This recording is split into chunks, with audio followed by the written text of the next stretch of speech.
In 2016, a new TV show hit the digital airwaves and needed a podcast dedicated to chronicling its adventures. An elite team has been assembled for this task. Unfortunately, the world's listeners have not heard of this wonder twin duo. And although they may not be known now, in the future they will be referred to as tomorrow's legends. And now, here are your hosts, the Scarlet Speedster himself, the Flash, and the Maid of Mischief, Harley Quinn. We are back. Hiatus done. Second half of the season, here we go. Yay! I'm excited. I'm excited too. Welcome everybody to Legends of Tomorrow, Season 2, Episode 9, Raiders of the Lost Art. I am the Flash. And I'm Harley Quinn. Well, how was your Christmas break, Harley? It was good. It was very relaxing.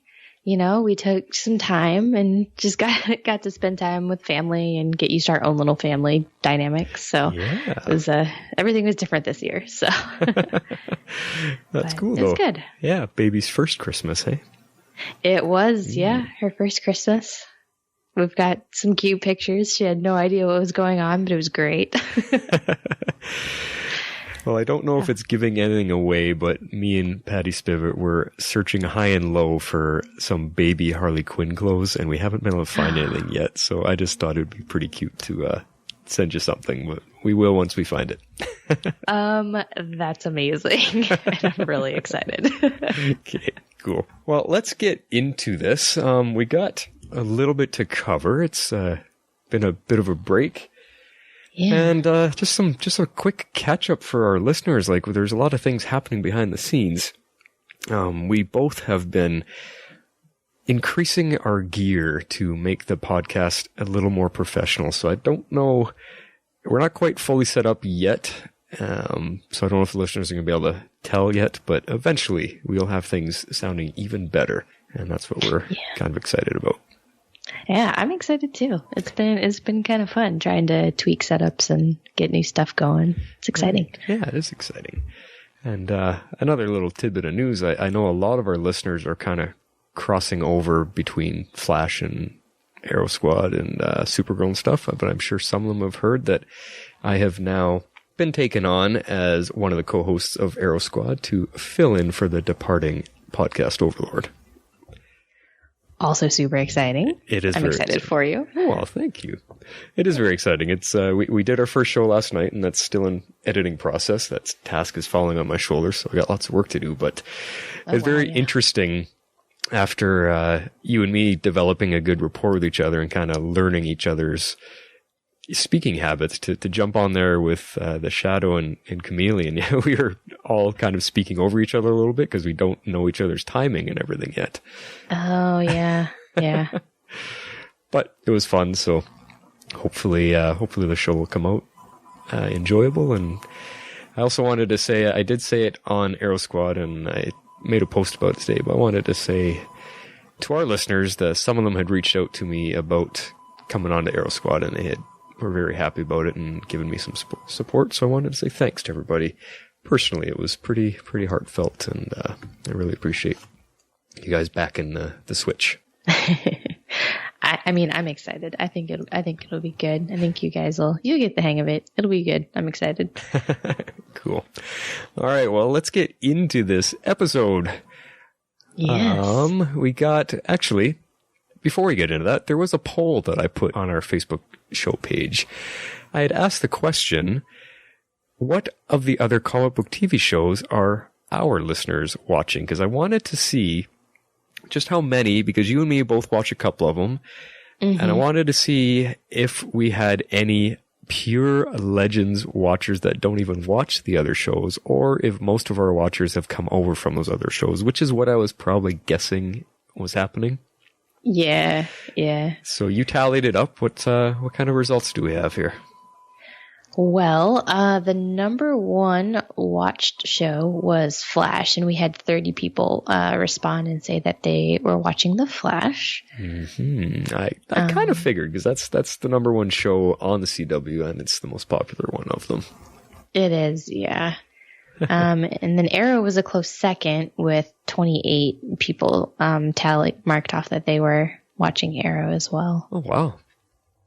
So it's pretty close. Yeah. Okay, so I think that's kind of the original two, Flash and Arrow. Mm-hmm. And I think that both of those really tied into Legends, so that kind of makes sense that those three are up there. Yeah.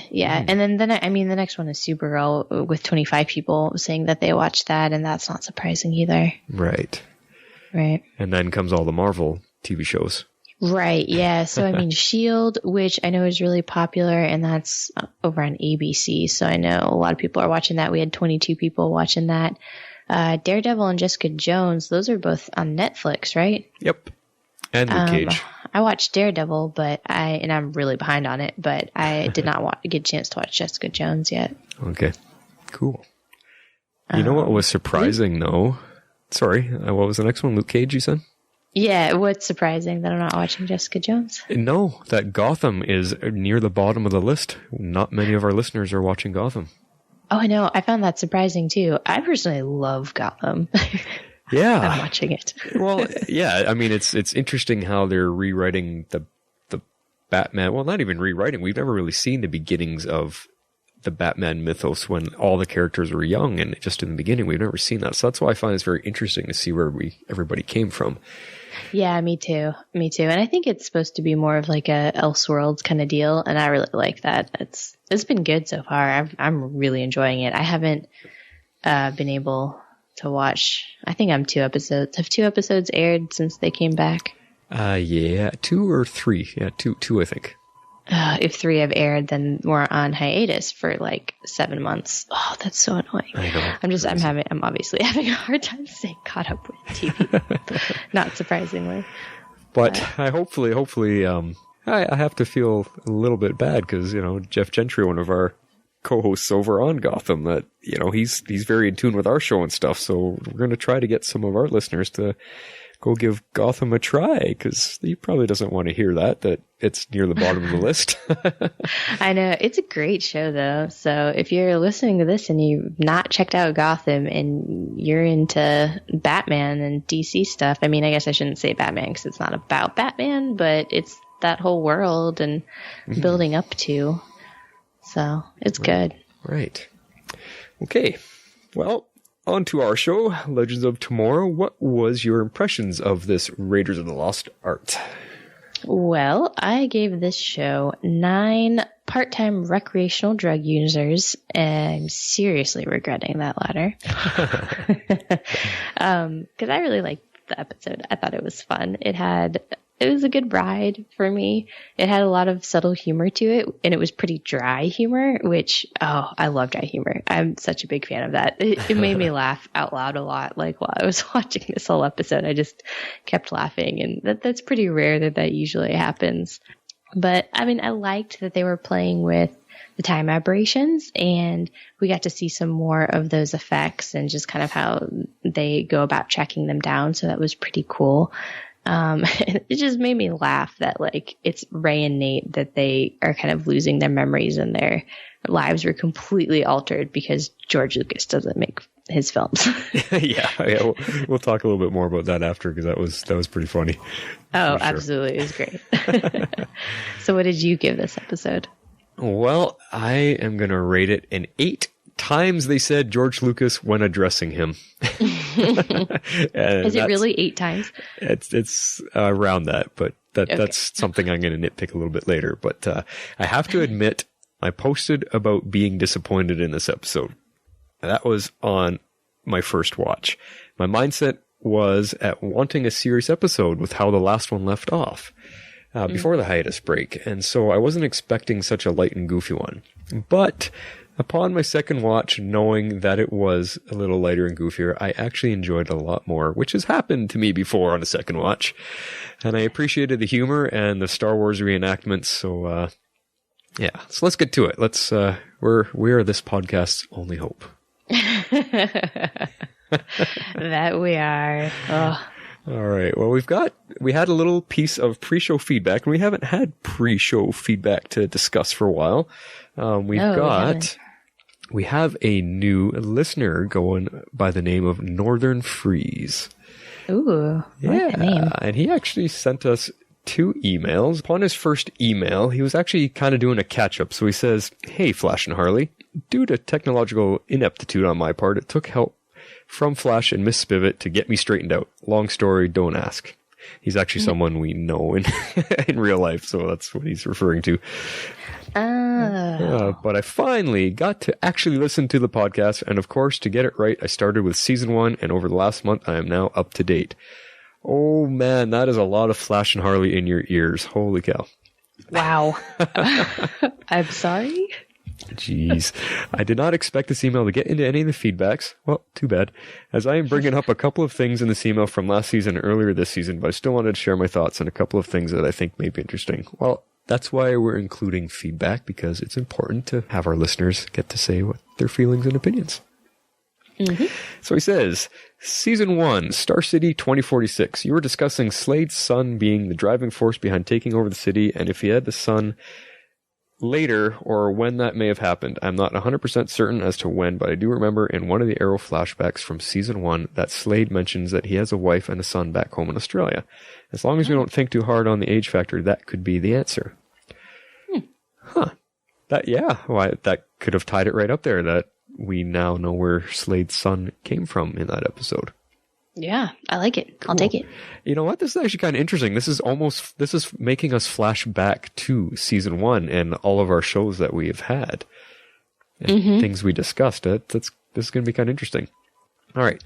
He says, Season 2, Compromised. I enjoyed the episode, but was wondering something. There were hints that it was felt that someone within the JSA had ties to the Russians, and I was wondering if that might have been why Obsidian was asked to sit out the mission in 56. I might be remembering that wrong. Possibly. I don't think we knew why he sat out. Yeah, well, wasn't it something... I thought I recall it being something that he was gay, and in 56 that wasn't generally accepted yet, so the government didn't want him being part of it. I thought it had something to do with that. I think that's the conclusion we came to after discussing, but I don't know how well that they stated it on the show. All right. Number 2. Interesting. The Invasion crossover. I agree with everyone that the Supergirl ep should not have been included in the crossover. Flash brought her in nicely. On a whole, I would give it a 9. Barry owns more property than Wayne Enterprises out of 10. Cool. Yeah, the crossover was a lot of fun, and glad you enjoyed it, and glad you're catching up here. Point 3. Invasion conspiracy theory. So the legends go back to 1951, 65 years ago, to kidnap a Dominator and find out what they are up to. Meanwhile, in 2016, Agent Smith, as all black suit and sunglasses agent types are, says we have enjoyed a truce with the Dominators for 60 years, not 65. Now, a quick side note, the JSA was still active in 1951, and I was thinking that perhaps the JSA's actions from World War II up to the early 50s was what caused the Dominators to finally notice us and poke us with some high-tech sticks. Now back to the main theory. Something about the time difference was bugging me until I remembered our 80s episode Compromised. In that episode, we learned from Obsidian that in 56, 60 years ago, the JSA went on a mission to Leipzig they never returned from. We also know that Agent Smith was there in 51, and it was implied he had a hand with the 60-year truce. So, did Agent Smith offer up the JSA on a platter, much as he did with Barry in 2016, to get that truce? Insert maniacal laughter here. There you go. Nice. May have spelled that wrong, I'm sorry. Spelled it correctly. That's an interesting point that Agent Smith could have offered up the JSA in order to save the world, because, the government quite often operates like that, to sacrifice the one to save the many, or sacrifice a few to save the many. That's a very common factor in the way they go about things. So, yeah, he's got a good point, I would say. That's the possibility. I agree. That's definitely a good point. I didn't think about that. I like that. And he ends, anyway, I have to get moving here. I want to rewatch Chicago Way this week before sending a feedback for that. Need to double check something. Talk to you all in the future, past, later. Northern Freeze. Cool. Well, that's his first feedback that he actually sent us over the holiday break, so we just wanted to include that. But that's pretty awesome of you to go through all of our Season 1 podcasts and kind of catch up. That's some dedication, and we appreciate you doing that. Yeah, that is some serious dedication. All right. Well, and its last feedback was all about the Chicago way. Harley, how about you take this one? Sure. All right. He says, "Hey, Flash and Harley, I really enjoyed this episode. The Prohibition has always held a certain fascination for me, and it was nice to see them jump in and have some fun with it. There was one thing in the episode that stood out for me this time that really has me curious.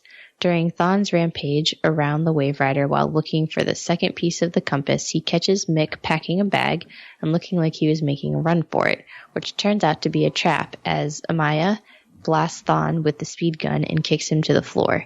Thon distracts her by verbally tossing Rex's death in her face and buys enough time for the gun effects to wear off, takes out Mick, and then grabs her by the throat. Here's the interesting part. Just as he is about to give her the hand treatment, we hear a beeping alarm. Thon looks at the watch that's on his wrist while he's holding Amaya by the throat, and we see it is lit up red and beeping. He then looks at Amaya and says something to the effect of, "You are lucky that I don't have time to deal with you," and leaves the Waverider. Theory.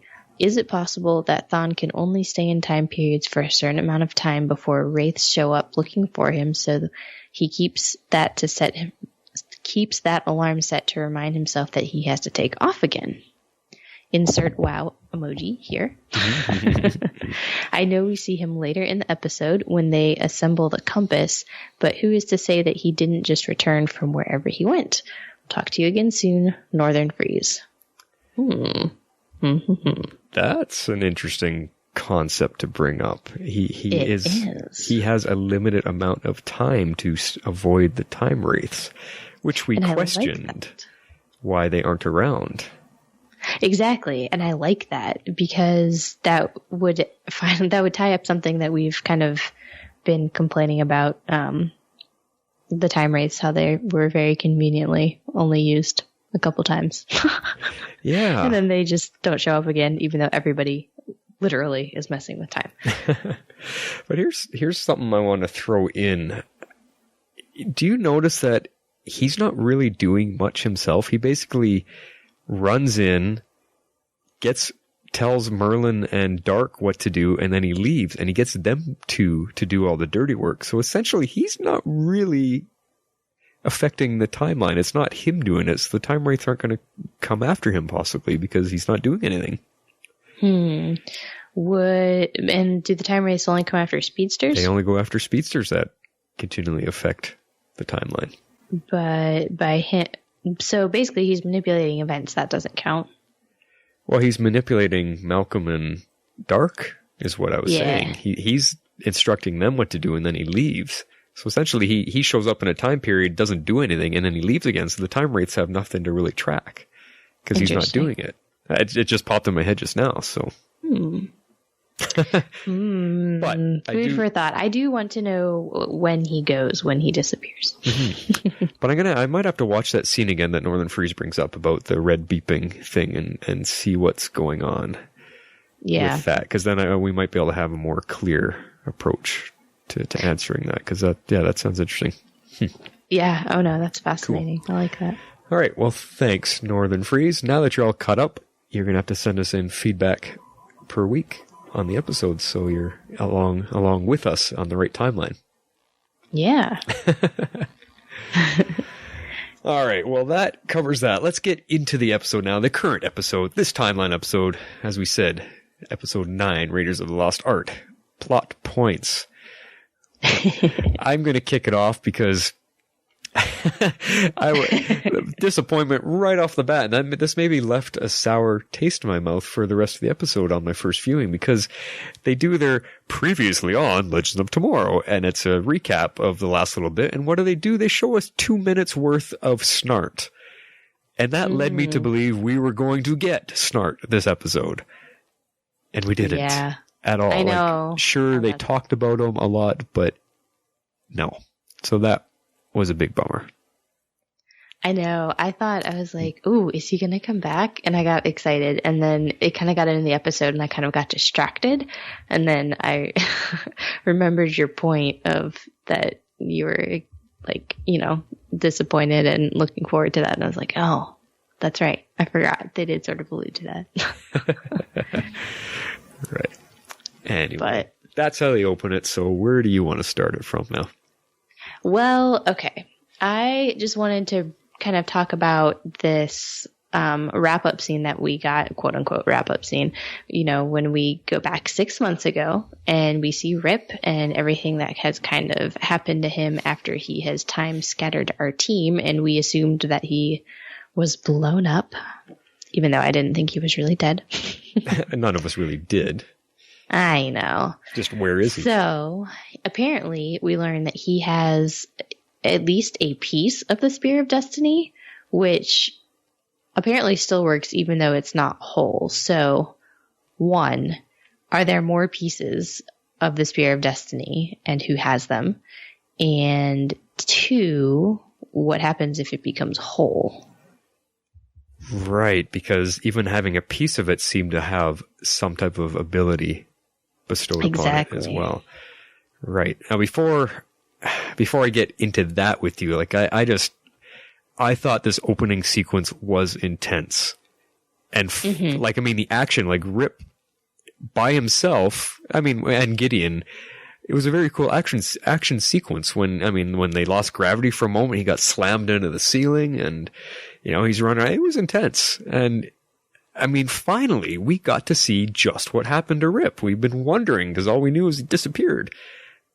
I know. So it was very cool to see what happened to him. And then, when he grabs, and we'll talk more about it later, but when he grabs the time drive component, the words that he said, and I had to play it twice to get it, but he says, "Angels and ministers of grace, defend us." And then he grabs the thing, and I'm like, that's interesting.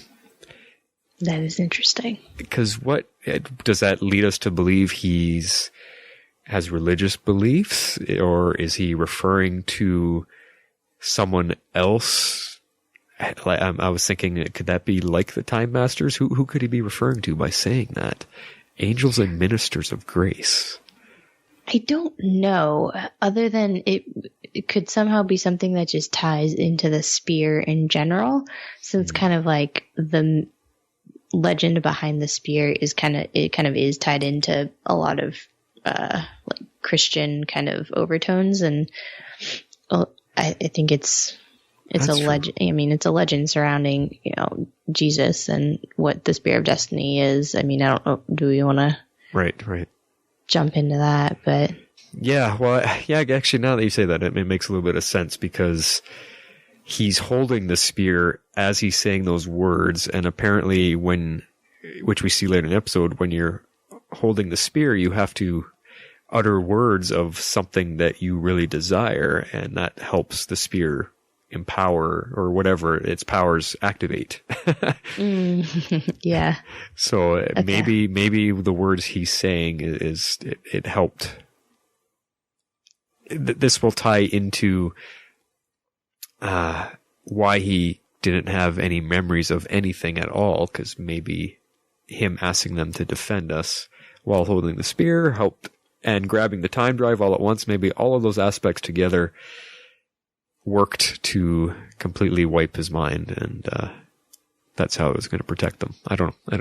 We'll have to talk a little bit more about that after. But anyway, I just wanted to say. No, I definitely agree with that. That's kind of what I thought he was going after. Like, he time scattered his team to hide them, and this was his way of basically wiping his mind and hiding himself. Yeah. And then we also find out, like, he's apparently one of the protectors of the spear. Right. And I wonder what that means. I know. Like, is there There's a lot of questions. Yeah. Is there more to that story aspect? That he was trusted with something like that? I mean, that puts a significant amount of, how did you word it? Like, deposit in the RIP bank account, that he's worth something to somebody out there, that they would entrust him with a piece of the Spear of Destiny. I mean, he is not just a Time Master anymore. That really is like, whoa, okay, he has... That's true. He's got some responsibility to answer to someone. Yeah. So, Cool. So, not a throwaway character after all. Sorry for all the. I know there's a lot of people that weren't overly enthusiastic about Rip. But, well, again, we'll get into that in a little bit because I have something to say about that too. Oh, okay. I think he's probably here to stay. But all right. Well, let's dive into kind of the rest of this. So we had this kind of like little side plot with Martin and Mick. I was kind of thinking we could just get these little bits out of the way because it didn't really have much to do with the rest of the episode. Okay. Okay. Cool. So,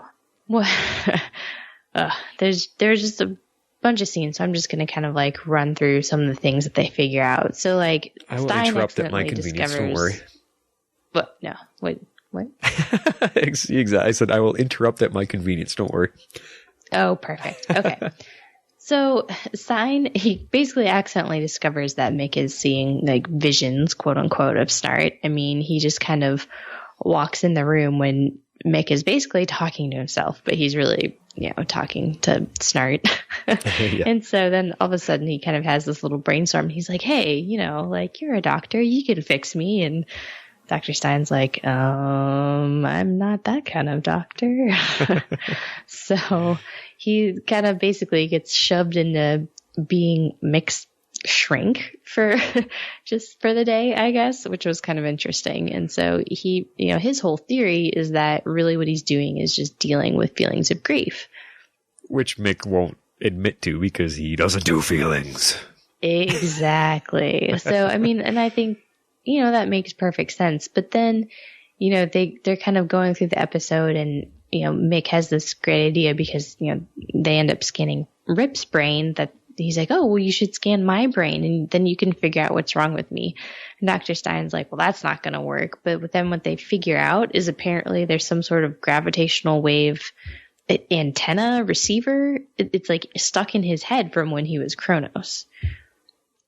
So I'm glad they acknowledged that there is actually some acknowledgement that something happened to him while he was Kronos. But what in the world was this thing? My God, I am so glad they addressed that. It's a fantastic writing explanation as to why Mick seems to have forgotten all of his Kronos training. It's because the chip doesn't work anymore. And they even gave a timeline. Stein said it hasn't been working in months. Well, hello, it's been the last few months that we've all been going, why doesn't he remember any of his Kronos training? So I totally did not get that from the episode at all. So the chip is what made him Kronos, that's how they brainwashed him. That's how they brainwashed him. That's how they probably helped program him with some of his training. Oh. Well, yeah. That makes a lot more sense. It probably integrated him to his time ship somehow too. So, the chip probably had some type of communication with his time ship. That's why he was able to fly it so well. And it's just part of his time. What was he called? Was he a bounty hunter for the Time Masters? Yeah, I think so. Yeah. And I just wanted to point in here, like, Sci-Fi Gene sent in some feedback exactly about this. He had actually brought this theory up about the chip being the Kronos training and that because it doesn't work. Actually, why don't I just bring it right now? He said, after seeing the new episode, I have a theory about Heatwave. Maybe the gadget in his brain that is no longer functional is the thing that made him Kronos. So when the gadget stopped working, all of his Time Master knowledge vanished from his mind. And that's exactly what we're getting at here. And I believe he is right and he's onto something because I totally agree with it. And I think what that is the show, because during the Christmas hiatus, the producers never really probably had time to catch up to all of the listener feedback themselves and hear what some of the complaints were. And I think they're addressing it. And this makes me happy because they're actually paying attention and they're addressing a direct problem by doing this. And that's why I say it's a great writing explanation. Okay. I like that. That makes a lot of sense. And that is helpful because, we've basically been saying this whole time is how did he forget all of this stuff? Yeah. Okay. It answers that. It solves that problem. And I'm totally satisfied and I'm able to move on. Yes, I am too. And unfortunately for Mick, it turns out that it's just human emotion. Yes. Poor guy's got feelings after all. Even though he won't admit it. But I had to say, I liked Mick and Stein. They're an odd pairing for the show to put together. We haven't seen them together a lot, but it definitely led to an interesting bond. Like, there were some definite bonding moments happening between the two of them. I mean, Mick was putting a lot of trust into him. Not only, like, he wasn't even under the influence of anything, and he was sharing a lot of off-screen childhood memories and whatever with Stein. And then he said, dig into my head, fix it. Like, Mick put a lot of trust in him. So even though Mick doesn't want to admit to having feelings, just by his actions towards Stein is showing how much feelings he has. Yeah, exactly. And I think, and the whole thing about him being so conflicted about, well, he's telling me that I shouldn't, stay on the ship, and I'm becoming soft and all of this. And so, I mean, he's struggling to deal with the fact that he has formed a bond with these people and that he kind of needs them. And I wouldn't say like relies on them from like a need them to survive standpoint, but I think like kind of emotionally he's come to like lean on them and all of that. And he's now kind of all realizing this. And so like his way of dealing with that is basically manifesting Snart to tell him he's turning soft and to try and get him to stop doing it, which is pretty funny. Right. But it is a very interesting tactic, but I think it shows some interesting growth and development for his character. There's that growth and development again. You're really wanting to get Patty mad at you, aren't you? Yes, I like character growth. Lots and lots of character growth and development even. Sorry. All right, let's move on. All right, so kind of like the next little point that I had was, first of all, it just absolutely cracked me up that Nate is sitting in the library at like 3 a.m. totally jamming out to some like crazy rap hip hop. I don't even know what that was. It was loud and annoying, and it was keeping everyone awake, and it was just fantastic. It was. But and I love that he was the one to come up with the name the Legion of Doom, because I was wondering when they were going to introduce that, because they've been referring to the Legion of Doom all season, like in like news articles and all of that, but no one on the show has actually said it. So I was very happy that finally got introduced and we can officially call them the Legion of Doom. Yeah. Well, I even like how he referenced Saturday morning cartoons, which is the old Super Friends where it started. Right. So that was pretty funny. Yeah, that was pretty funny. He's like, oh, sorry, it was this old cartoon I used to watch. I was like, oh, that's kind of cool. I liked that. So then Amaya kind of steps in here when he produces the two hand-drawn diagrams of the two amulets, and he's like, I can't figure it out. I don't recognize these. There's no reference to them in history. And she kind of holds them up and puts them together and discovers that it's just one amulet, not two. Yeah. So I thought that was cool because now everyone was on the same page. Yeah, like I thought it was actually a really good scene with the three of them working together to solve it, because it showed Amaya having some puzzle solving skill, because we haven't really seen that side of her. It's just been her either arguing with somebody or turning into an animal and going into a fight. That we haven't seen a lot from her. So I thought that was just a neat little character tidbit there, that she's not a dummy at all. She helped solve a puzzle, so it was cool.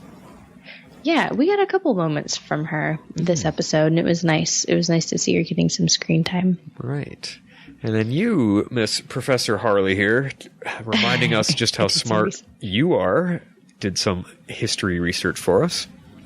I did, because they were throwing out some history, and I was like, okay, I'm going to check into this, because sometimes they throw out tidbits that it's like they just take a grain of truth and kind of make up the rest.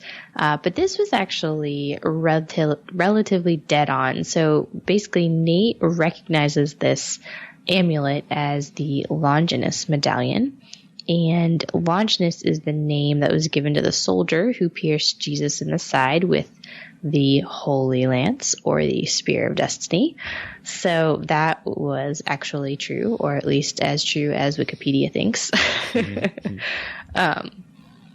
But the only thing is that, like, obviously, like, they talk all about, like, the lance or the spear in some of the articles that I was reading, but there's never a mention of a medallion. So the medallion bit, this is the part that they've made up for the show. But at least the name Longinus and the fact that he was a soldier who pierced Jesus in the side and that he was blind, that whole bit, you know, that they kind of all bring up, that was factual, well, in accordance with legend, so to speak.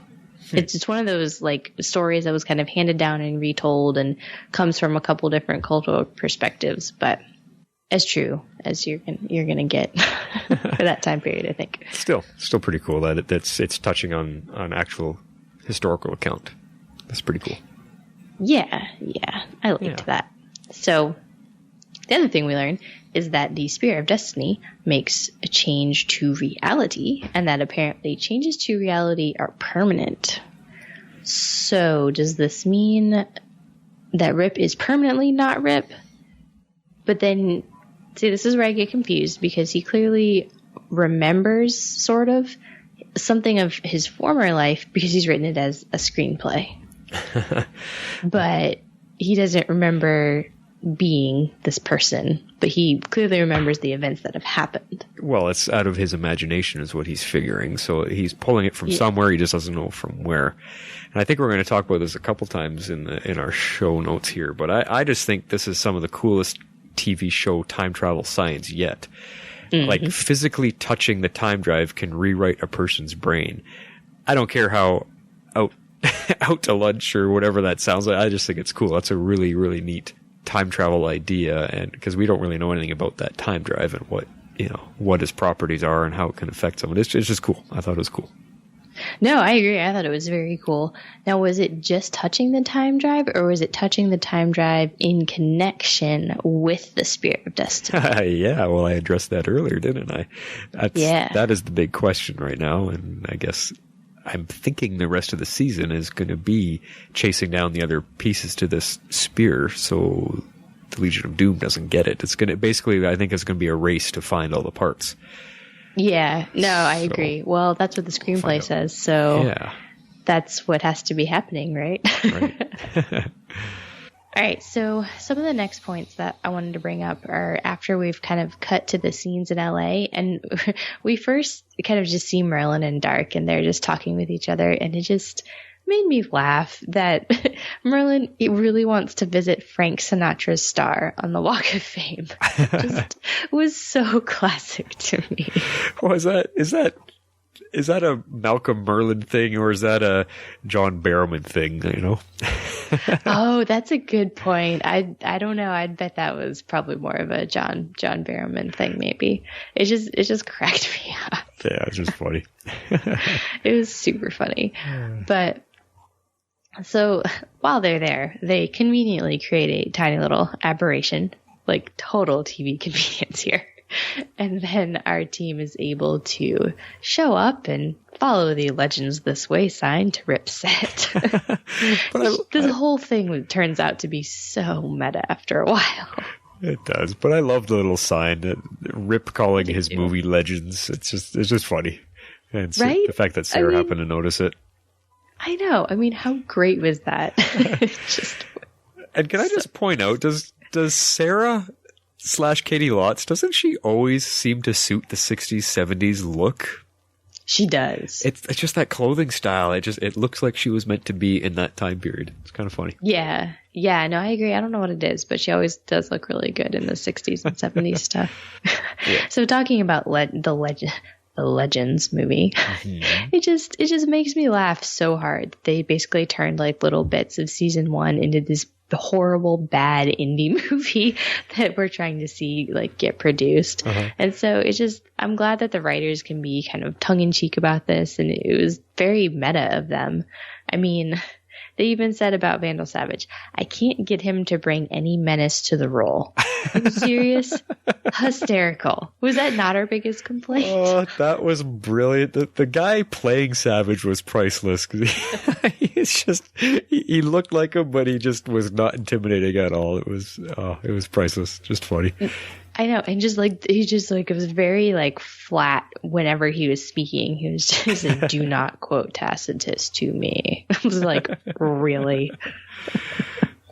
So bad. It was so awesome. But you're right. The writers are able to look back on everything they screwed up in season 1 and kind of mock themselves. And it's great. And just these little things that they're doing, like answering why Mick can't remember his Kronos training and making fun of themselves about season 1. It's just showing me that, again, our show is the most improved from season to season.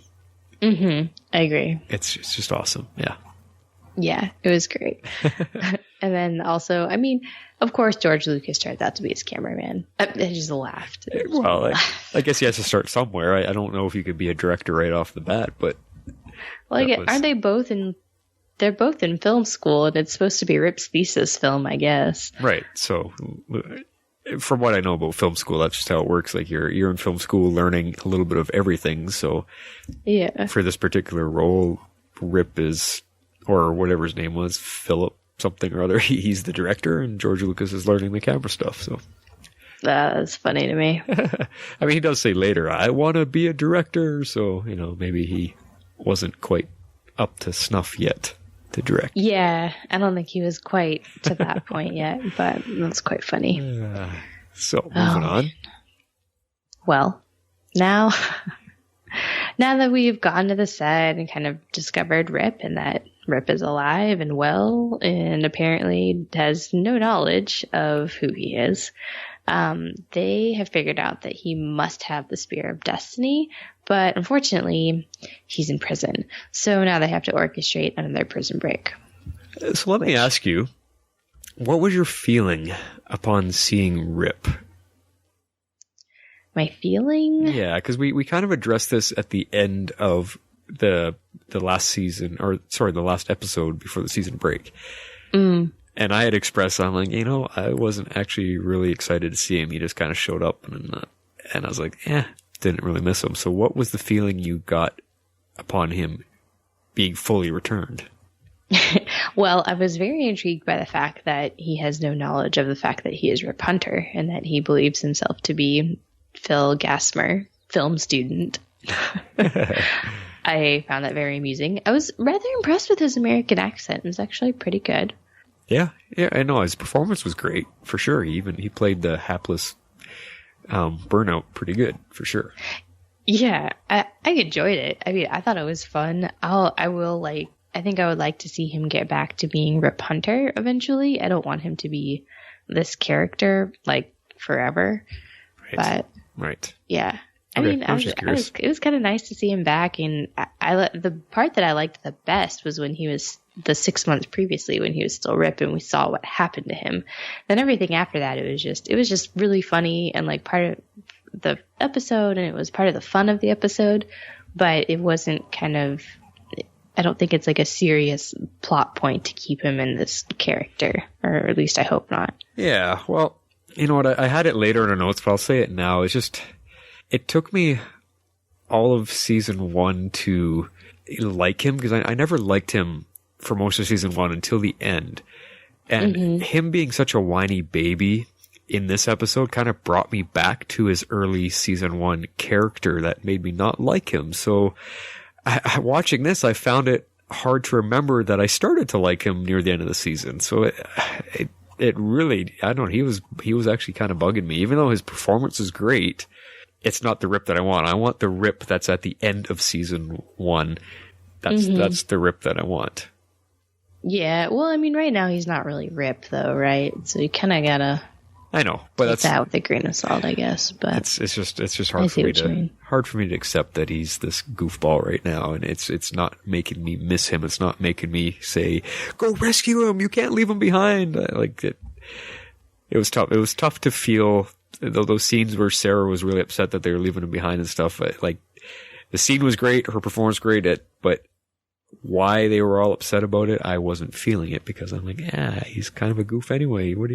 But the fact that leave no man behind, he's part of our team, he doesn't remember anything. Okay, that part I all understand, because that's how I would feel. And you got to keep your team together, you got to save your team, do everything you can to save your team. Yeah. Man, oh man, it's hard to want to save him because I only liked him near the end of the first season. So that's my point. Yeah, no, I mean, that's fine. I just feel bad for the guy that he has no idea what's happening or who he really is, and now he's going to be tortured by the Legion of Doom. Yeah, you have a point. But that's pretty much it. So when, we're going back, right? Because we got to get Rip and break him out of prison or whatever. And so Dark and Merlin, of course, are hot on their trail. And so as they're, getting Rip and trying to get him out, they show up. And so they kind of have to change their plans a little bit. So when they go to the roof and then, Sarah calls Ray and she's like, hey, I need you to pilot the Waverider. He's like, well, I thought you would never ask. And then he sits down in the pilot's chair and was it Nate asked, you know how to fly this thing? He was like, yeah, sure, no problem. But, Gideon does most of the work. And Gideon's like, yes, I do. I know. That was really funny. I loved it. So pretty much what we learned is that anyone can pilot the Waverider. Pretty much. There's probably different levels of auto control. Yeah, well, that's true, I guess, right, for basic things. But an interesting scene that came up after this, though, was when we started noticing Ray and Nate losing pretty much their knowledge. Yeah, so that was very interesting. I thought it was really, really well played by both Ray and Nate, just seeing them essentially get dumber. I mean, because they're both so smart and kind of cocky about their intelligence, and just to see them kind of losing that and playing a dumber kind of role, they did it well. It was a really cool progression, or digression, I guess it would be. I know, right? Yeah, no, I liked that. I mean, that was pretty crazy that basically you have our attack of our time-traveling legends and our time-traveling villains, and we've basically scared George Lucas straight out of film school. And so that just made me laugh that is what it was, the aberration. And then, of course, how that affected Ray and Nate. I mean, that was priceless. I loved the way that they played that. And because at first I was so confused. I was like, what is wrong with Ray? I was like, he seems off. And then I was like, why are they talking like this? Like they don't have any idea what they're saying. And then you get the reveal. I was like, oh, that was pretty cool. I liked that a lot. So did I. Such a great story idea. That makes total nerdy sense. I loved it. Because, I mean, they are nerds and geeks at heart. Like brainy nerds and geeks were, science and history. And it was only because their love for characters in movies did that lead them down those paths to become those kind of people. And it's awesome. It's awesome. So of course, a lot of kids get inspiration from a movie or a sports hero or something like that, and that leads them down a certain path. So yeah, of course, if they never got to see those movies, they're not going to have that interest at all. So yeah, cool. Loved it. Yeah, I did too. I thought that was really neat. It was after my own nerdy heart. I know. It just made me laugh that they were telling George Lucas that he's their only hope. That was probably one of the best lines. I know. Yeah, for sure. Oh, man. There were a lot of good lines. Well, actually, I just find it funny to think that Lucas wrote Star Wars based on his own life experiences from this. Oh, yeah. That is a twist that we've never seen or heard of before, that this is the potential of where he got those ideas from. That is true. That is very funny. I didn't really think of it like that, but yeah, absolutely. I'll get into it a little bit later in one of my nitpicks, but I mean, Dark and Merlin shooting those laser pistols and just complete awful accuracy. I mean, it's exactly the stormtroopers. They can't hit anything either. And there were so many Star Wars references in here. Like there were so many scenes that were direct reenactments of the Star Wars movies. And, of course the trash compactor scene, which we'll get to. And then, but the scene when they were on the rooftop, which you mentioned, and, Damien and Malcolm are shooting as they're all trying to get on the Waverider and fly away, and then Sarah has that really sinister glare as she looks at them. It's exactly out of Empire Strikes Back when they're leaving Cloud City and trying to figure out where Luke went. Anyway, and they're leaving that platform, and the stormtroopers are chasing them down, and they're shooting at them, and they're trying to get on the Millennium Falcon. Okay. And I think is it Leia or Han Solo hangs out the hatch and stares down it's Lando Calrissian, I think, that stares down to see who it is that's exactly chasing them. Kind of. So yeah, it was just right out of Star Wars. Just awesome. Nice. Yeah, I mean, there were a couple that were right out of Star Wars, but they had to be pretty blatant and or iconic for me to actually get them. Because I'm not the hugest Star Wars nerd on the face of the planet. I totally am, but I may have just lost a bit of Star Wars cred by not remembering the exact scene exactly. I'm sure someone out there will remember the scene and will probably write in and tell us. Probably. But I'm going to offer up my reasons here. I don't know if the listeners can tell, I am down with a pretty serious cold that hit me yesterday morning, and I'm pretty stuffed up right now, so I think it's affecting my own brainwaves. There you go. I think that's perfectly acceptable. All right. I was sick for like the last 3 podcasts that we did. So I totally understand. Yeah, if I'm sounding like I had a bucket on my head, that's why. All right, but another thing, you pointed out here that when Dark points out, talking? Yeah, the way he was talking about the Spear of Destiny, and George Lucas is just a prop master. Oh yeah, no, this I'm just gonna say this quote because it made me laugh, but I don't know that it was like good enough for like a quote of the week kind of deal. But he says, "We questioned your staff. They claimed the Spear of Destiny was a prop, and you, George Lucas, are its master." Prop master. It just, the way he said it just made me laugh. And then I was like wondering, well, wait, which time period is Damien Dark from? Because would this have been like before the movie era? So I was like, were they trying to be funny, or were they trying to like point out that he has no context here, or both? I don't know, but I liked it. Probably a little bit. I'm not entirely sure, but probably a little bit, because I don't know if we've established which Damien Dark this is yet. Did we figure that out in one of our previous episodes? I think we figured out that he is the Damien, from the past, that wherever we meet him in history, that's right, because that's where he was from, right? Because he didn't know who Sarah was or anything. That's right. So this is older Damien, right? Well, he's dead in 2016, so. Yeah, but we weren't sure where they ground. Yeah, that's right. It's before. He's the older Damien because he doesn't know Sarah and doesn't know the connections to the League or anything like that.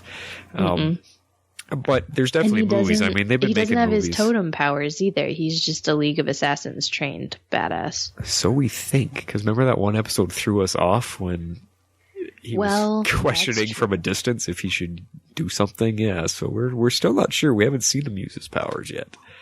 No, but then in this episode, him and Merlin took out the biker gang, and Gideon clearly said that it was League of Assassins moves. Yes, but just martial arts stuff. Yeah, exactly. So if he has powers, he did not use them in this instance. Right.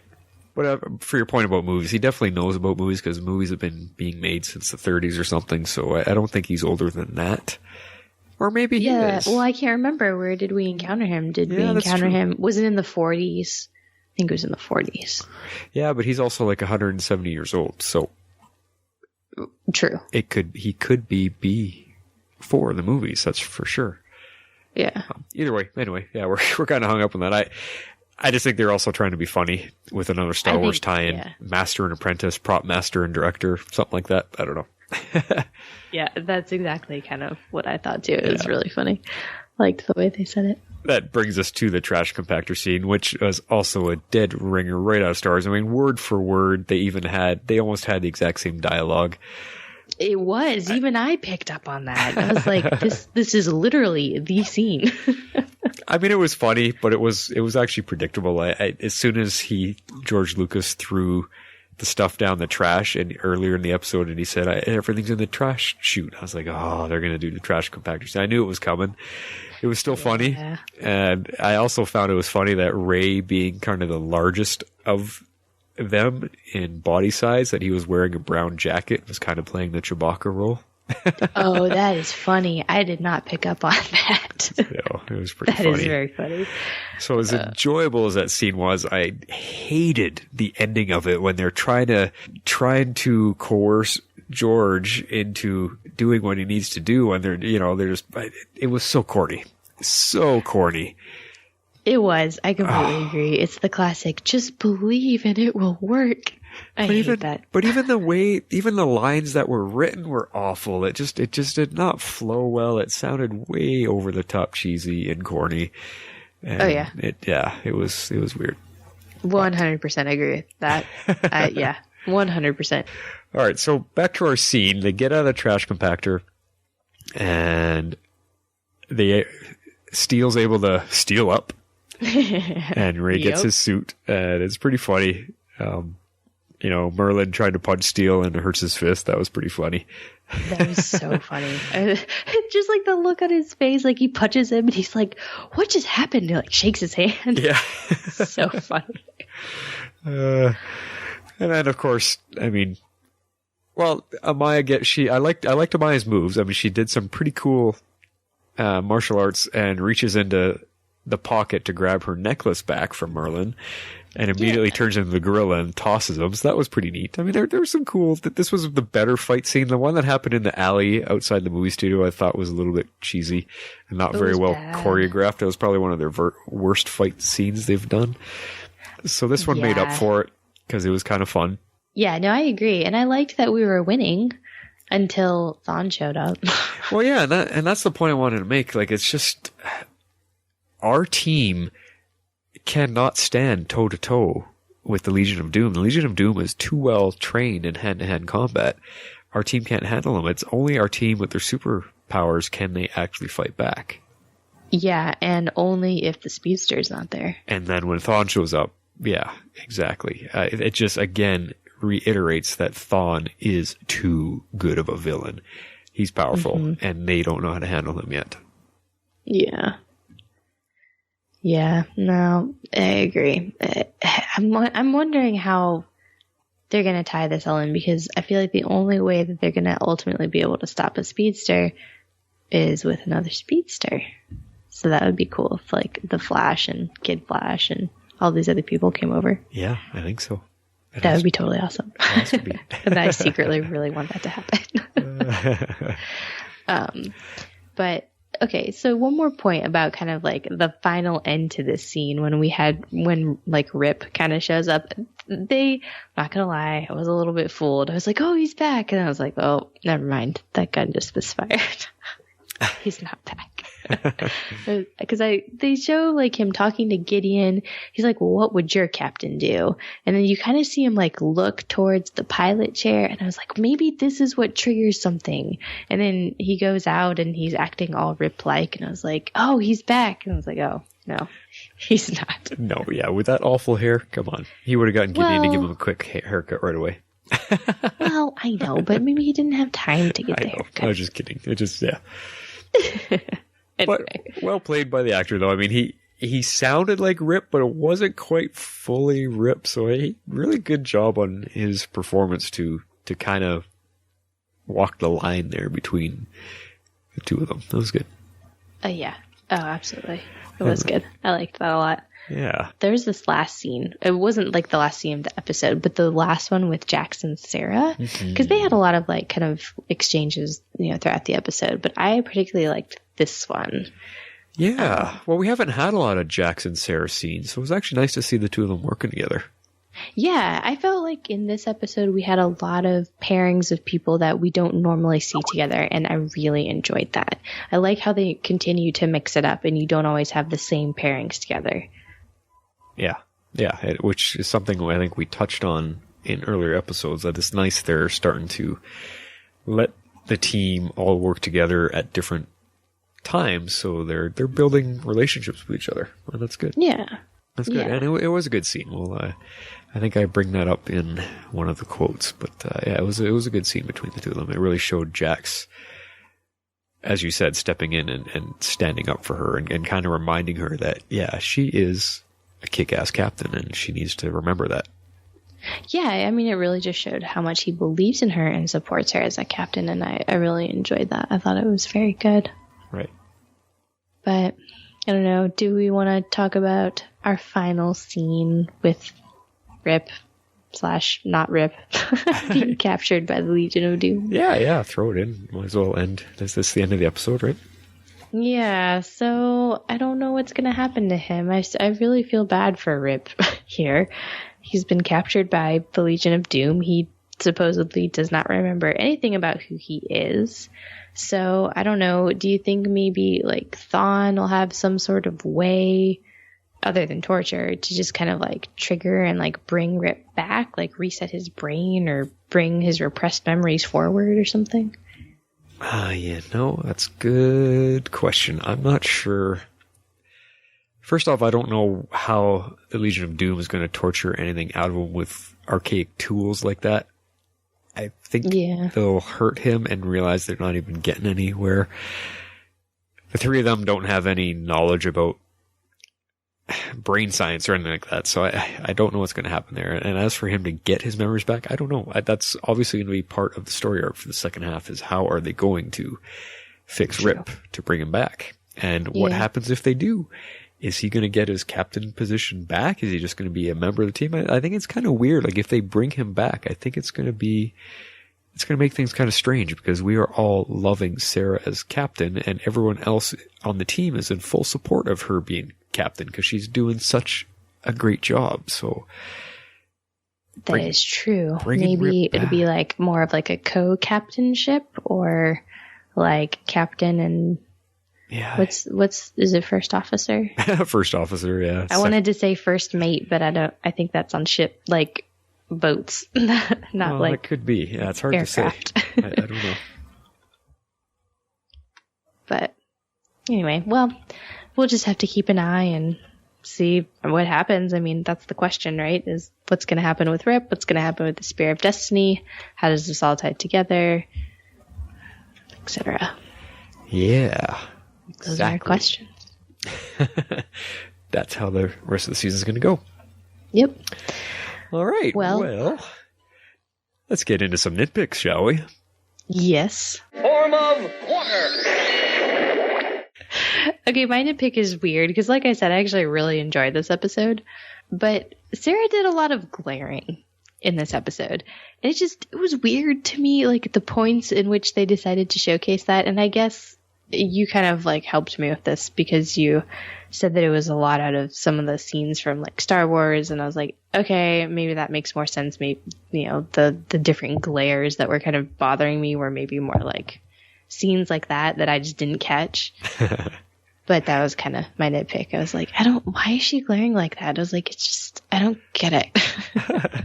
See, and here, and Podcast Overlord is going to be quite proud and tickled pink with this, because I was actually loving her more than ever this episode because of the glaring. Oh, see, I felt the opposite. She was giving so many variations of it. I mean, she was glaring at the troublemaker boys when they're acting up, and she's glaring at the villains, and then she's glaring out the ship a la Han Solo, or what I think is Lando Calrissian. Like, she had so many variations of the glare, and to me, it was just like, she's really, really taking on being leader and kind of the mom of the team. So yeah, I like the mom reference. That's very funny. I think Katie Lotz, she's got the right eyes for it. Like, she can really do the glare. Fantastic. I guess. So. I don't know. It felt overdone this episode, and it was bothering me. Okay, you're allowed to have a nitpick there, sure. I'm just countering it, that's all. Oh, no, that's fair. That's my nitpick. So, what was yours? Well, I have a couple small ones. Not one big one. First off, I just felt it was poor use of our villains, Dark and Merlin. I mean, laser pistols, really, when they're such badass hand-to-hand combatants. I mean, sure, it's plot related and it's funny. It was all tied into Star Wars, and stormtroopers never hitting their targets. It was funny, but what I felt was it was diminishing them as being badass villains. Just a little bit. I kind of agree with that. I kept wondering. I was like, why are they using laser guns? So I was like, whatever. Okay. Yeah, because until Thawne showed up, they just didn't really seem like a threat. I don't know. I mean, when they walked into the cop shop and just walked by the desk and Merlin just stabs the guy, I thought, okay, that was pretty nasty, but still. Yeah, anyway, right? Just that the was whole crazy. pistol, especially that first fight scene in the back alley by the movie theater. That just was like, oh my God, that was bad. That was bad. But anyway, that's one. The other one I had was, how many times do they have to say George Lucas when addressing him and talking to him? That got annoying so fast. You could just call him George. We know it's George Lucas. Jeez. Every single time Ray and Nate and Sarah even just like, George Lucas, you can go here. George Lucas, you must make your movies. George Lucas, you're the Spear of Destiny holder. Like, it's just, he knows his name. You don't have to say first and last name every time. That really drove me nuts fast. Oh, see, I just thought it was funny because to me they were just like calling it out. Like, I don't know. I found it amusing. Okay. But that's just me. And then my final little nitpick was, why, oh why, does Thawne always have to take his mask off when he arrives on a scene? I mean, it must be contract. He has to show his face. But just show us the glowing red eyes that strikes fear into everyone just once, please. Yeah, I would like to see that once too. That is funny though. I didn't really think about it in that way, but you're right. He never has the full get up on, probably because we know his identity, so they're not trying to hide it, I guess. Yeah, so but he actually, and probably don't want to do the CG, but he actually takes it off. You see him speed in, and the first action that he takes is pulls the mask back. Interesting. So it's funny. Anyway, all right, that brings us to Quote of the Week. Shape out an eagle! Yay. All right, so we had, it's been a while since the Christmas break, but we did have some quotes from that last episode, and we did have some winners, did we not? We did. So what was the funny quote of the week winner from pre-break? The winner for funny quote of the week was artificial humor. Special Agent Ness has suffered severe hypoxia. It will take some time to reverse his brain damage. You can undo brain damage? Why haven't you have Rory out? Who says I haven't? Yeah, all right, that's pretty cool, remembering those ones. Yeah, it was a good one. Cool. All right, Harley, so what is our first funny quote from this episode? Our first quote is, "Let there be light." I got an idea. So, this would be a new milestone for you then? That was very funny. Hence the light bulb coming on for Mick, finally. Finally. All right, what's the second one? Apparently obvious. Gideon, set us down as close to the location as you can get. Yes, Captain Lance. And while you're at it, find Mick and... Great. What the hell are you doing? Brain surgery, what does it look like? Of course it would be. Why wouldn't you realize that's brain surgery as you walk by and not even take notice? I know. It's like, whoa, what else am I doing? Really? I loved how she just continues walking on, like it didn't even faze her that he's doing brain surgery on Mick. I really don't think it fazed anyone at that point. It's just like, okay, moving on. All right, quote number 3. We're alive.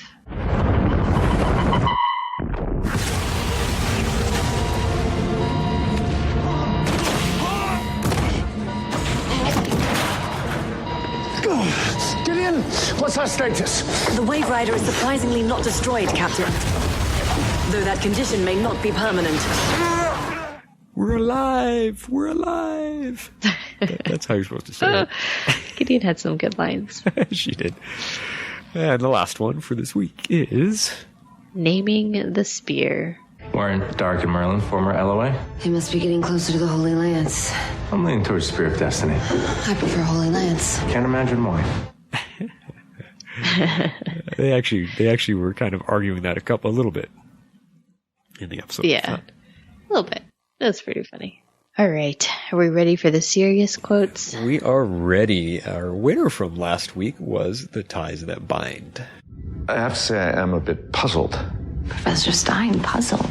Protecting history is our team's raison d'etre, yet you traded the amulet to our enemies, a choice which will no doubt have countless repercussions on history. Well, I'm starting to think that maybe some things are more important than history. You know, you, me, and this team, we're a family. It's a messed up one, but still a family. I might not be able to save Laurel, but I can protect this family. And that includes yours. What's her name? Lily. Lily. It's a beautiful name. Yeah, remember that one, eh? Yep. I totally remember exactly what quote that was. All right, what is our first serious quote? All right, serious quote number 1 for this week is reality in stone. Well, this spear allegedly has the power to rewrite reality. Well, how's that different from us traveling through time, making changes to history? Changes to history cause timequakes and aberrations, which we can undo. Changes to reality, however, those are permanent. Well, that just added a new wrinkle. Yeah, we were just chatting about this behind the scenes, that we kind of have Flash, how he goes back in time and changes things, and it kind of immediately ripples throughout time, affecting the timeline, and the legends go back in time, and it actually takes time for it to cement, so they have a chance to correct what they may have screwed up, and now we have this change to reality is immediately permanent. Mm-hmm. That we might have to address in a next episode. Yeah, I definitely think they will. All right, what's our second quote? Number 2 is, help us, Obi-Wan. ... Look, George, I don't care about movies, but guys like them, they do. So before you get in that car and drive back to Modesto, just think about them, okay? Them and all the millions of other people that your stories will someday inspire. The future of the entire world is at stake, and you're our only hope.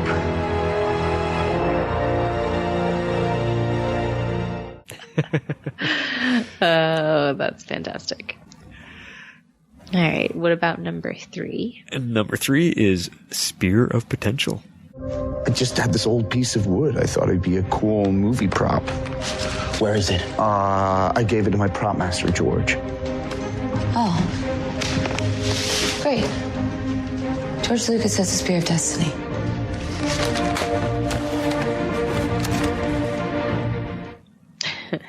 Which is kind of funny. Yeah, it's kind of funny. It was more the idea behind it that I wanted to include it, that George Lucas holding the Spear of Destiny, and pretty much Star Wars, the original trilogy, it was destined to rewrite a lot of movie history. So yeah, I just thought it was kind of funny. It was good. Suitable.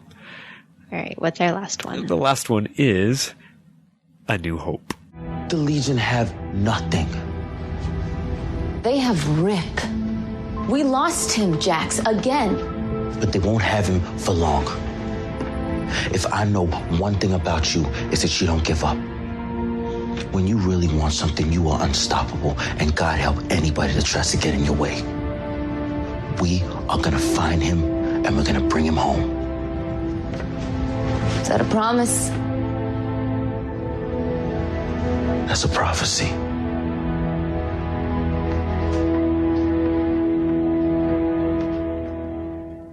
That was a good one. Yeah. I liked that scene. Kind of a speech, but I had to include it because, again, the serious quotes tend to be more of about the scene and not so much the single quote. Very true. Well, Harley, it's been a while, but what time is it? It's time for feedback. Feedback. Holy Twin Powers, activate! Jeez, I wasn't sure I was going to be able to even sing that with my my current condition. I know, I kind of was too. All right, well, we actually got a good dose of feedback, and I was kind of curious what was going to happen because our legendaires have plenty more days for feedback. I know. So, I mean, we got a good amount, especially after being back from hiatus. We did. not too bad at all. We've got, 3 emails and 3 voicemails. Plus, we had 2 pre-show feedback emails, so not too bad. Way to go, Legionnaires. Yay. So where should we start? Well, we mentioned Sci-Fi Gene's email already within the show, so thanks for that, Sci-Fi Gene. Let's move on to start it off. Let's kick it off with a voicemail from Opal Drake. Legendaries, Opal Drake here. Rawr. Great to be back from the hiatus. I wound up spending it getting into the 100 instead of picking up Arrow, so maybe that's a project for the summer so that I can watch literally every show on CW. Anyway, didn't have a huge amount of thoughts on this one. I enjoyed having Legends back, enjoyed the meta stuff, kind of throwing shade on last season, and on we go to the back half of the season. My first thought was that I loved Arthur Darvill's performance as 60s film student stroke part-time recreational drug user, especially when he was playing that film student playing Rip Hunter, an English actor doing an American, putting on a bad English accent. Drake and Merlin in the elevator was a nothing scene, no dialogue, just a bit of music, but something about it just really tickled me. Something about Nate kicking back with his shoes off, feet up on the desk, rap blaring from his very 1980s boombox was a thing I never realized how much I needed from Nate. It was just perfect Nate, and I don't even know why. Finally, quick question. Rip's little prayer at the beginning of the episode to angels and ministers of grace. Is that maybe some sort of deep DC reference, or is it maybe just, I don't know, like something from the Church of England or something like that? Anyway, I'll give this 7.5. Amazing smells we've discovered. Cheers, Opal Drake. Well, Opal Drake, you have not lost your touch with being in tune with our brainwaves, because we totally covered that little angels and ministers of grace right off in the beginning of the episode. So I'm glad you brought that up too, because it interested me as well. Yeah, and I think we have a very similar sense of humor, Opal Drake. We both loved a lot of the same scenes. I didn't call out the elevator scene, but I agree. It was like 3 seconds of what it was, and it was hysterical to me. Yeah, exactly. And I actually personally really, really liked that scene because it called back to almost the exact same scene I did in a short film that I made where I was playing the Tom Cruise Mission Impossible secret agent, and I was tracking down. I had an elevator scene just like that. So you did. I always find those funny. That was good. That was good too. I forgot about that. That was a good little thing. I liked that. I think I posted it in our Legends page a long time ago. If not, if people are interested, I will repost that. But yes, Opal Drake, thanks, because that was funny to be reminded about that scene, and then. Yeah, he had some good points with talking about Nate there. It sounds like he just found a new door to your heart there. I know.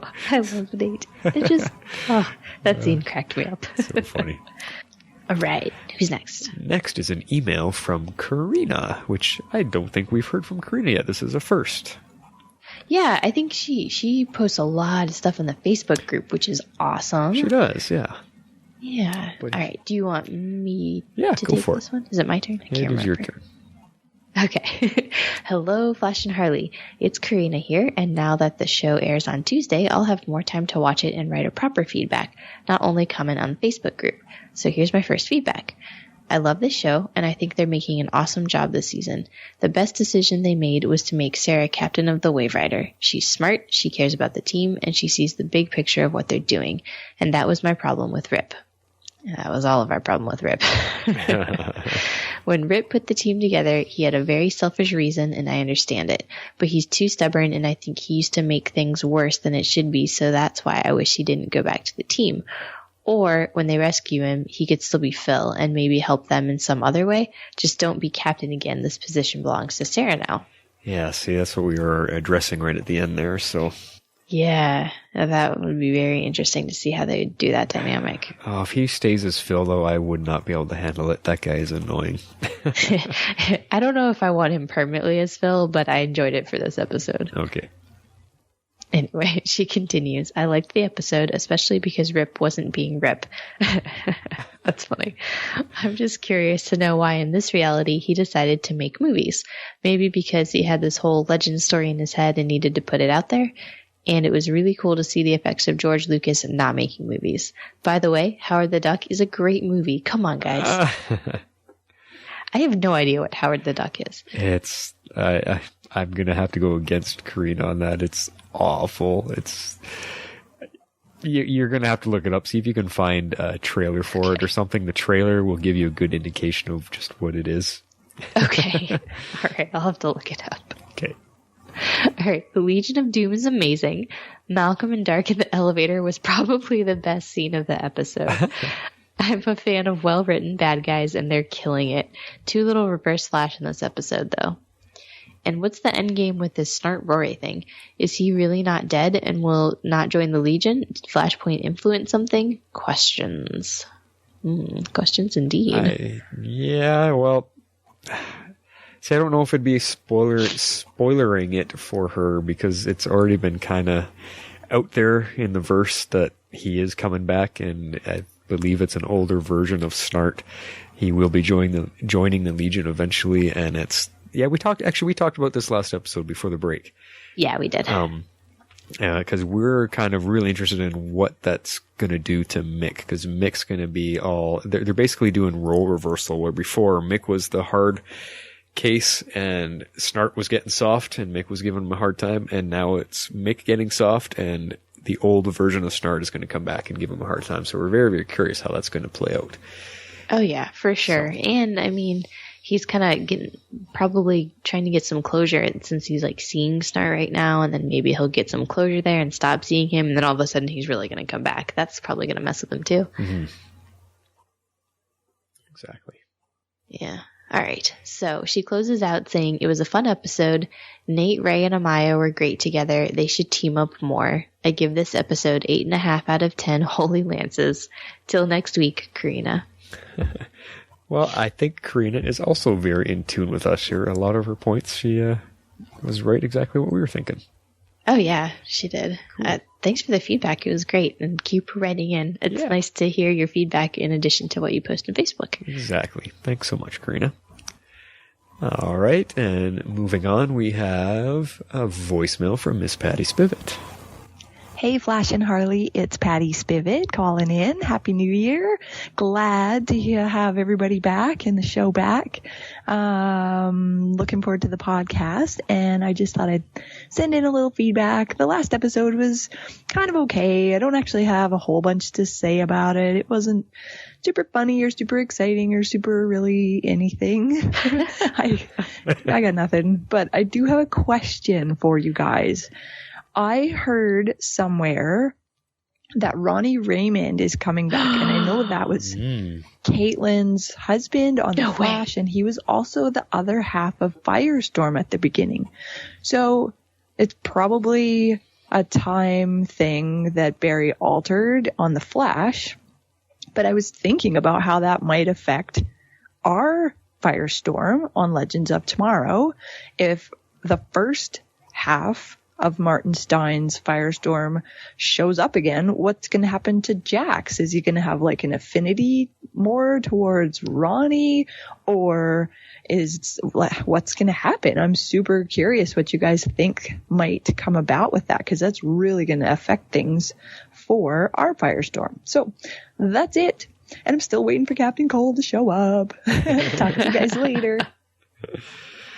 Okay, so oh my gosh, I did not know that, and now I'm super excited. I loved him. I thought by your reaction that sounded like that was the first time you'd be hearing that. Yes, that was awesome. I'm so excited. There's been pictures already released online and stuff that with him and Caitlin. Yeah. You know I avoid all that stuff. I know, but I couldn't avoid that one. It just kind of popped up, but because I follow the actor who plays Ronnie Raymond, I follow him on Twitter and stuff, so yeah, he had posted a couple I don't follow Robbie. I follow Steven, but I'm also never on Twitter. Anyway, so just to address that, I mean, first of all, you didn't know it was coming. Before we get to that, I'm wondering, it sounds like Patty wasn't quite keen on this episode. I'm wondering if that was due to another late night, like midnight showing with her Flash here, and she was half I was wondering with that it. too. Because I am noticing a theme. You didn't like it on the first viewing, and she didn't like it on the first viewing. Yeah, well, and that's the thing is we finished watching it and we kind of chatted about it, and I was very iffy and like, oh, I don't know about this one, and I may have influenced her on that. I don't know.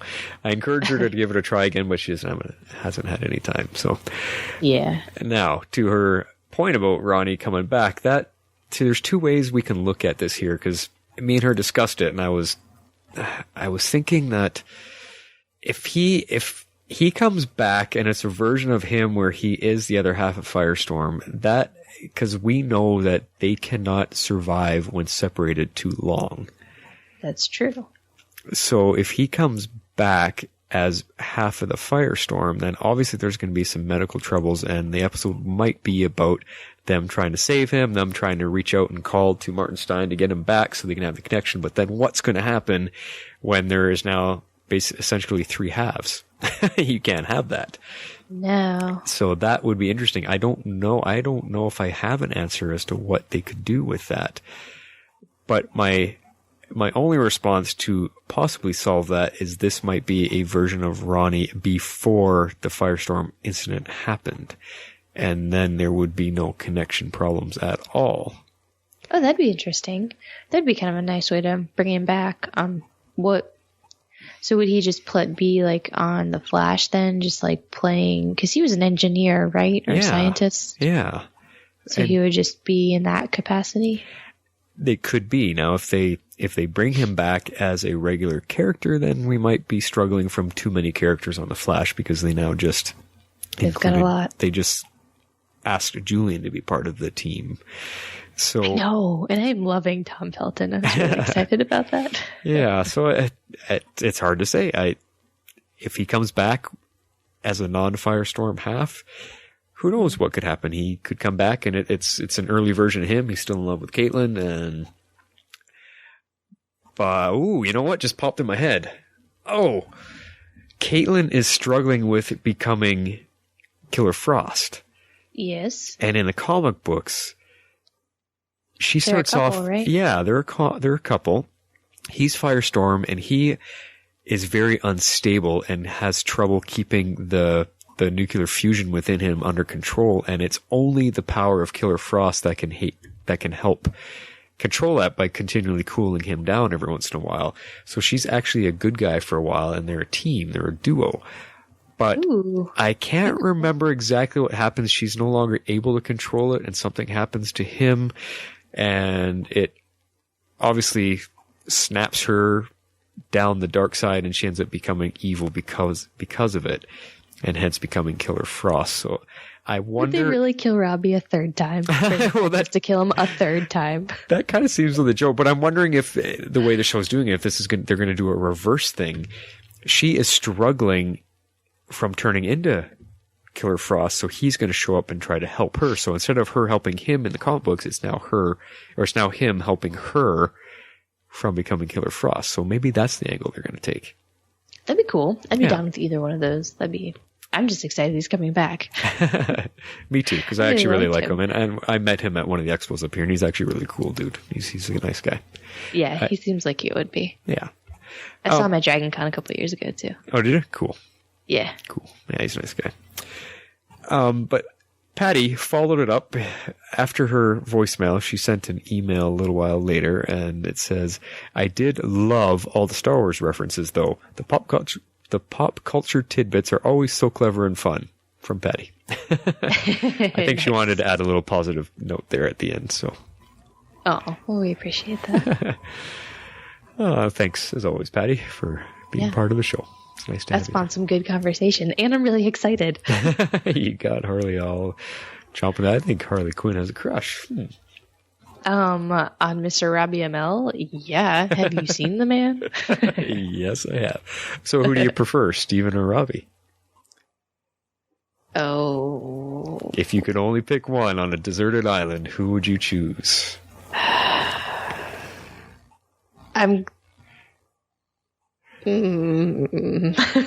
I got to throw that out to all of our female Legendaires as well. And guys. I guess if guys, yeah. Which one would you choose?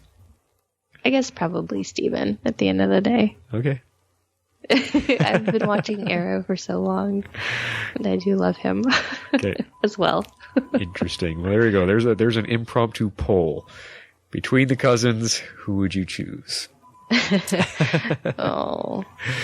All right. Well, following that, we've got a late-breaking email that just squeaked in from our friend Denny, who still has no name. Who still has no name?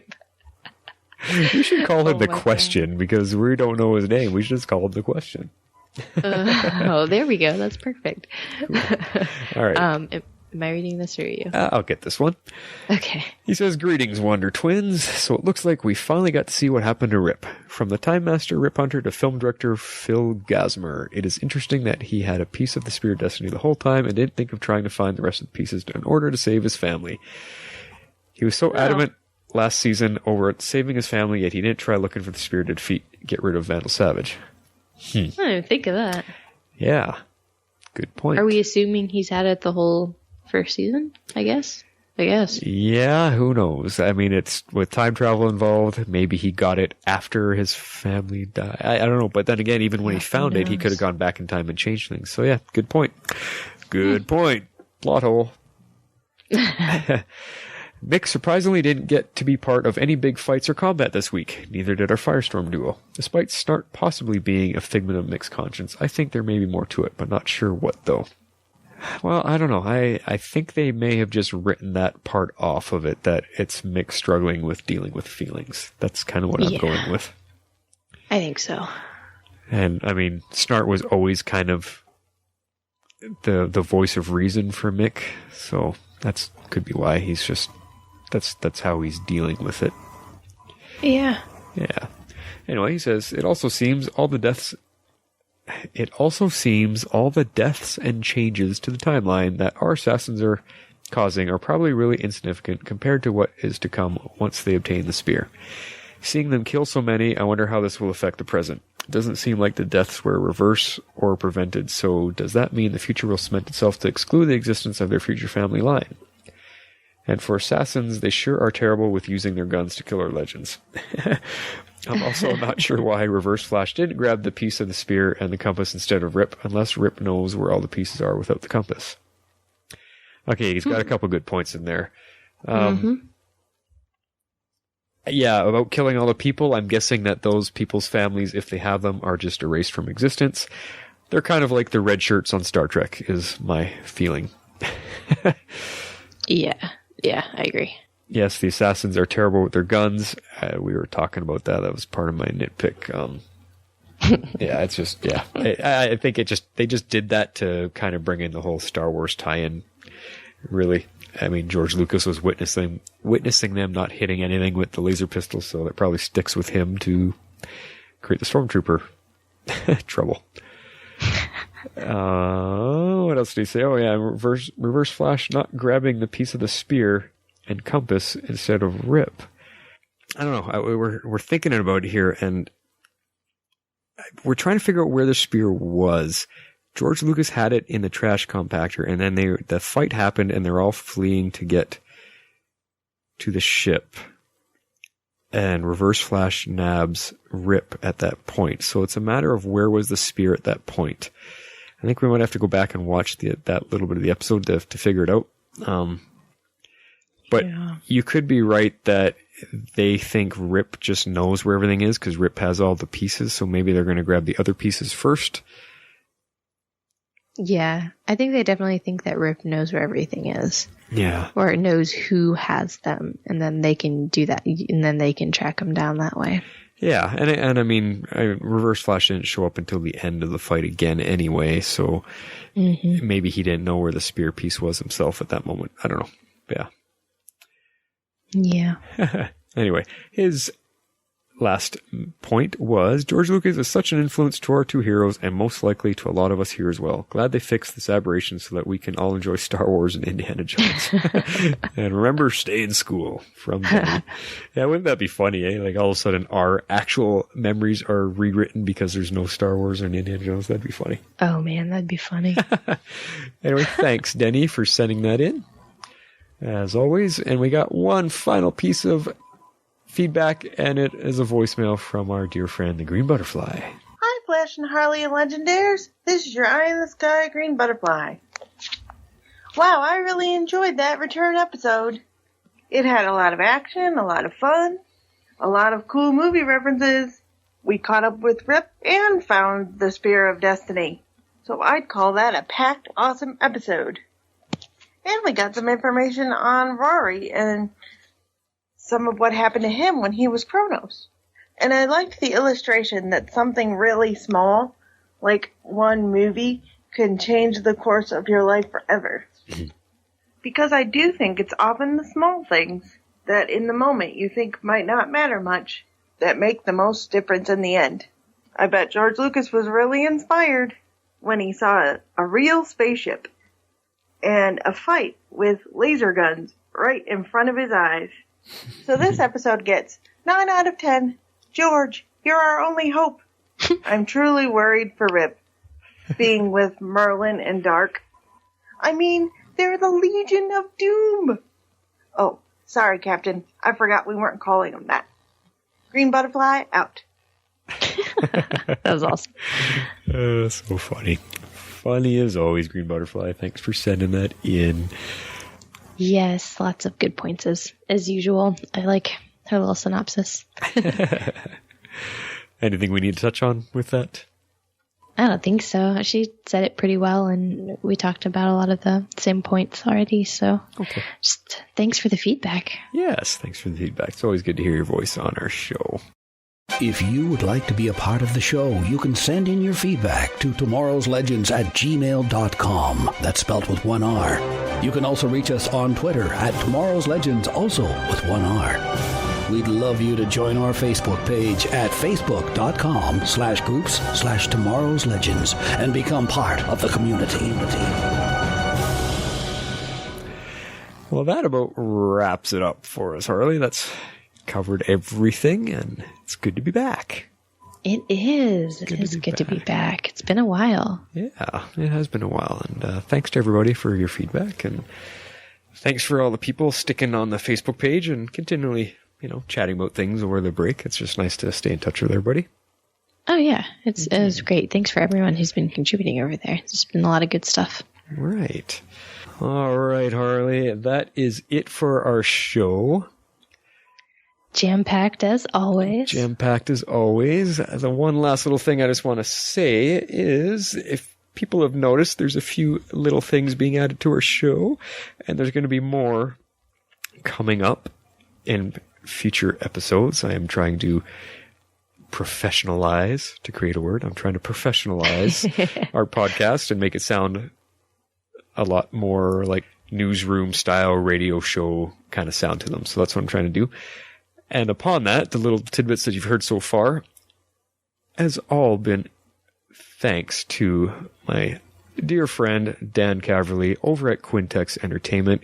He has put in some good sweat and tears producing the music tidbits and doing the voiceovers for us. He's also who created our awesome opening intro theme. So just wanted to say thanks, Dan, and thank you to his company, Quintex Entertainment, for doing this for us, for helping us out and making our show sound more pro. Yeah, that's amazing. I'm so happy that he's been able to do this. Like, everything sounds great. So I'm really excited about it. Thank you. Cool. Well, all right, Harley, that is it for this week. We are back, and it's good to be back. Legendaires, we'll talk to you next week. Flash is out. And this is Harley Quinn. I'm out.